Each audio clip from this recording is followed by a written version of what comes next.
plot armor, no respawns, just one man, two cities, and the deadliest weapons ever created. In a world-ending double feature no one asked for, Tsutomu Yamaguchi didn't just survive the first atomic bomb, he walked into the second like it was a sequel. While most of us complain when the Wi-Fi drops for 5 minutes, this guy tanked 2 nuclear explosions in the same week. This isn't fiction. It's not an anime origin story. This actually happened. And somehow, this man's story is both terrifying and weirdly inspiring. Hiroshima, the first bomb. It's August 6th, 1945. World War II is still dragging on. Japan's showing no signs of surrendering. Meanwhile, the United States has something new. Something that would change the course of history forever.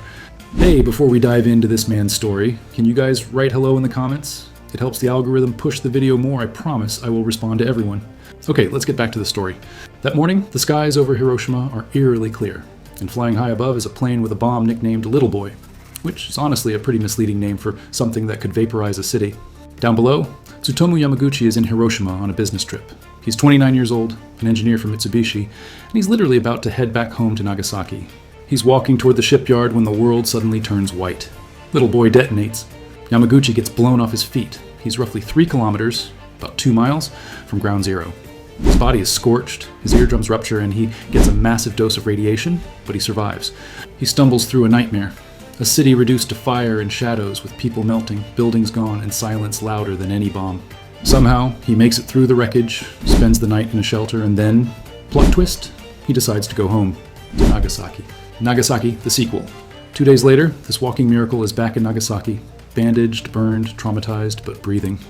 He goes to the hospital, and on August 9th, despite just surviving the single most destructive weapon ever used, he reports back to work. Absolute legend. He's in the middle of explaining to his boss what just happened in Hiroshima, warning them that the US has a bomb unlike anything the world has seen. And right as he's describing it, boom!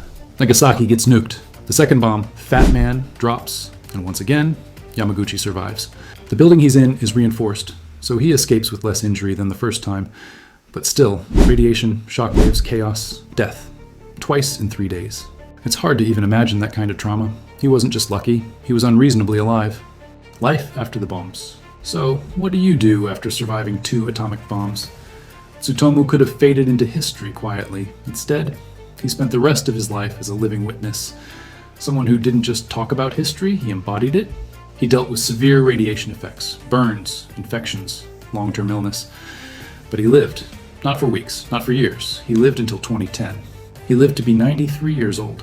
For decades, Yamaguchi kept a low profile, but eventually he chose to speak out against nuclear weapons, against war, and for peace.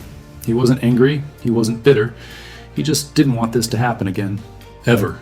In 2009, he was officially recognized by the Japanese government as a Niju Hibakusha, a survivor of both bombings, the only one ever officially acknowledged.